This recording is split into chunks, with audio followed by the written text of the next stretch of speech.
Hello, Yusef. Uh, Thank you for responding.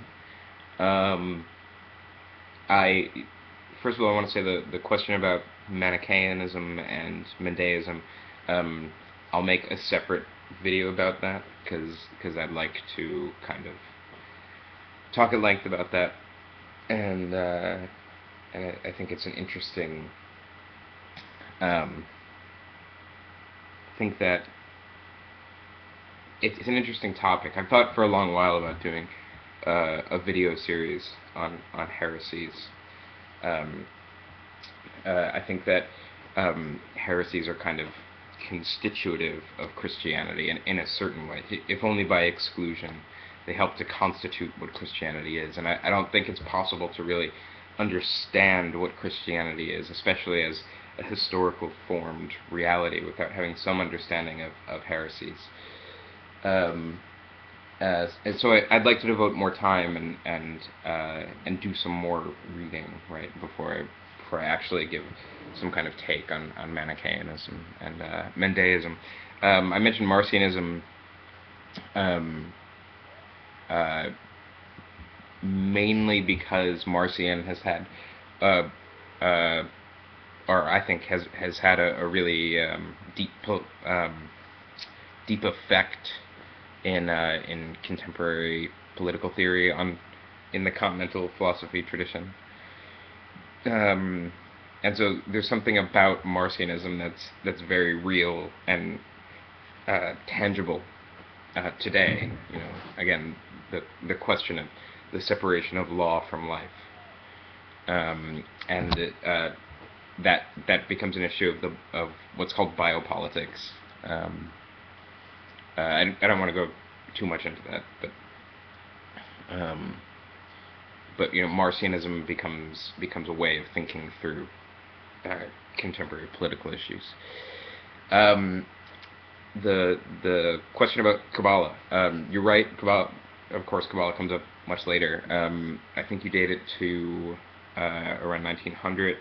I would have dated it to around 1700, but it, I, there aren't really the records to have any kind of debate about it. um, and I just shouldn't have used the word Kabbalah. What I should have said is Jewish mysticism, or the Jewish mystical traditions. In particular, like the Essene Jews have this idea, not necessarily man could become God so that God became man so that man could become God, theosis, as you say. Not quite that, but just the idea of autotheism, or working towards an autotheism. You can find that in Essene Judaism, which is, and you could make the argument that Essene Judaism is kind of proto-Christianity, but it does have a history that goes before the birth of Christ, and it does have this autotheist bent. I know. I don't know who. I don't know if there is a generalized Jewish opinion on anything, but I have spoken to Jewish people who almost with disdain consider Essene theology to be just proto-Christianity, not even Judaism anymore. Um, uh, and yeah, so there's that. The question of hermeneutics and exegesis. I that was the point that I wanted to get to last night, and I couldn't remember at the end of my video, because I think you kind of misread that too. I When I said open to exegesis, right? What I that's sort of a metaphor, right? Open to church tradition is really what I meant to get at there. Hermeneutics. When I mention hermeneutics, I mention it in context to the law. So the notion of digging out and interpreting the ineffable, to express uh, to express things in the finite world. So again, the law is something ineffable, um, and I think you kind of agreed with that. Um, I know that you mentioned sin as an archery term. Yes, that's all true.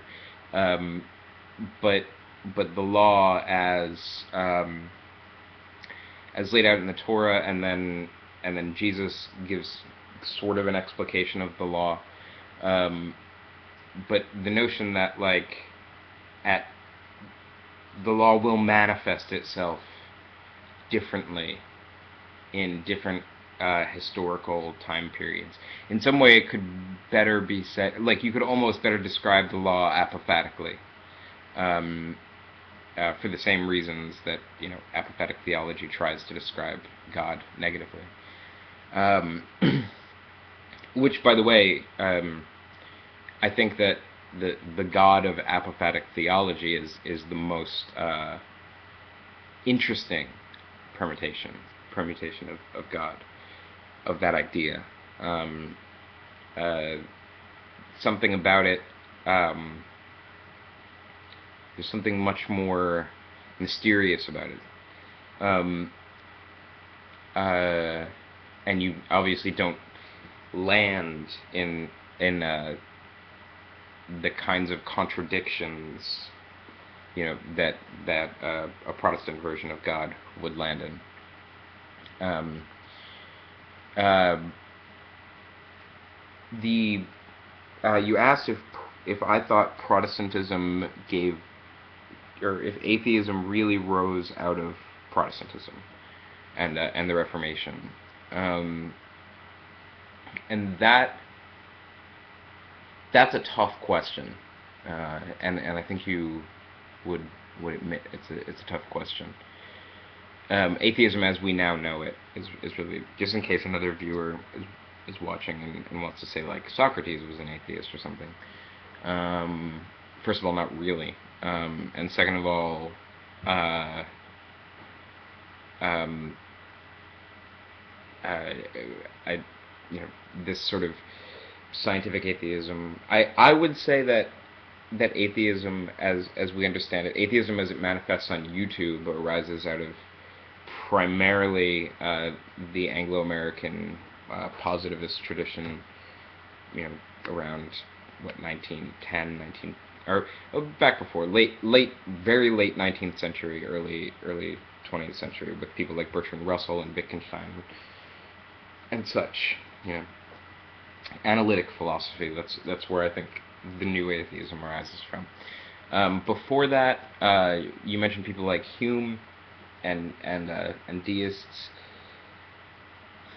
Maybe we could say that it arises out of Protestantism. I might like to float a thought that might be total bullshit, if you'll permit me, and if my viewership will permit me. Maybe we could say that, because I think this is true in Catholicism, and I think this is true it might be true in Orthodoxy.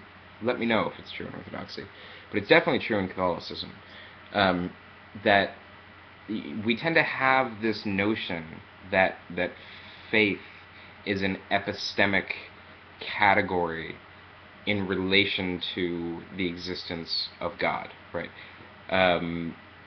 We know God exists by faith, right? But that's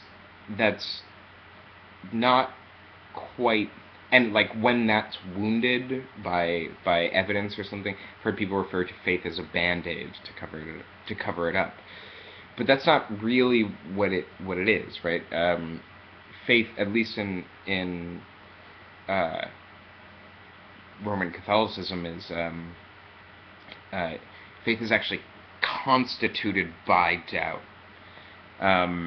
It's not that faith covers up doubt. There would be no such thing as faith without doubt. So in some sense, Roman Catholicism is in part constituted by atheism, or it's constituted um, with a sort of internal dialectic of atheism.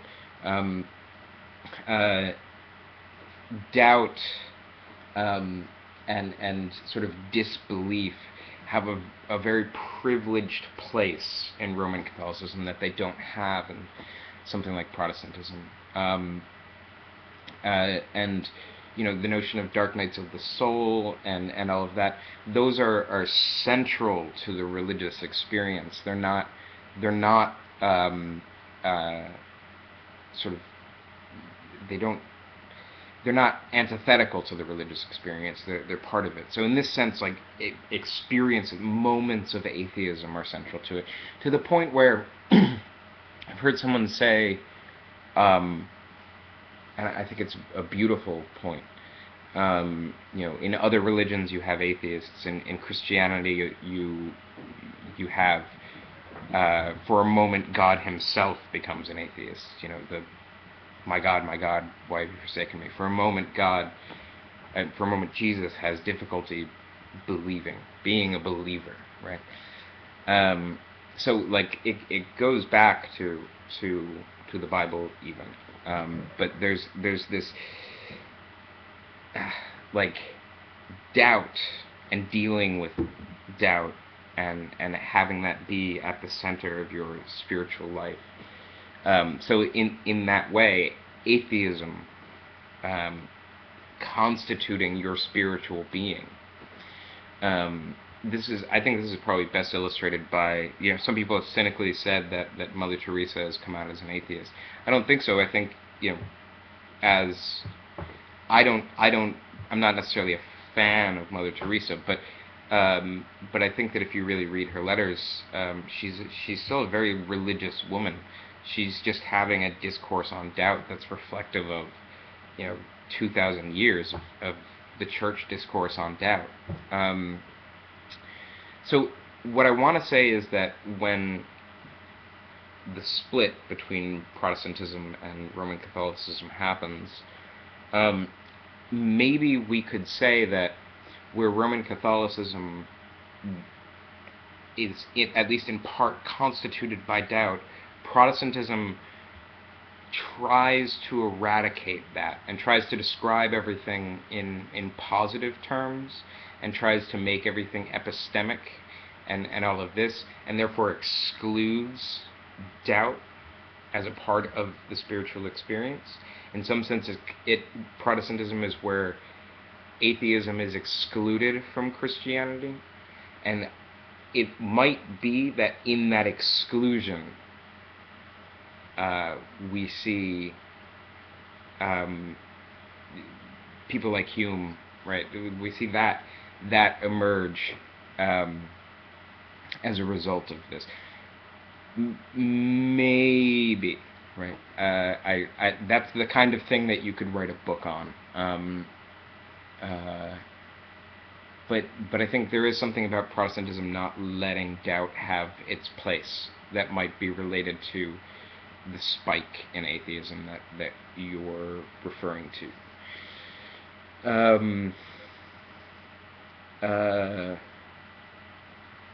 Yeah. So, and you mentioned doing something over Skype. Theo Warner and Mike Norman and I do Google Plus Hangouts together, and I'm sure that would be welcome to have you on at some point. I wouldn't mind doing Skype either, whatever you want to do. It's just easier in Google Plus because you can just film everything and post it straight to YouTube, and I like documenting these things. And so I'm down. I'm not avoiding that question or anything. I just didn't think of it. And I think that's everything that I wanted to get to. And yeah, have a good day.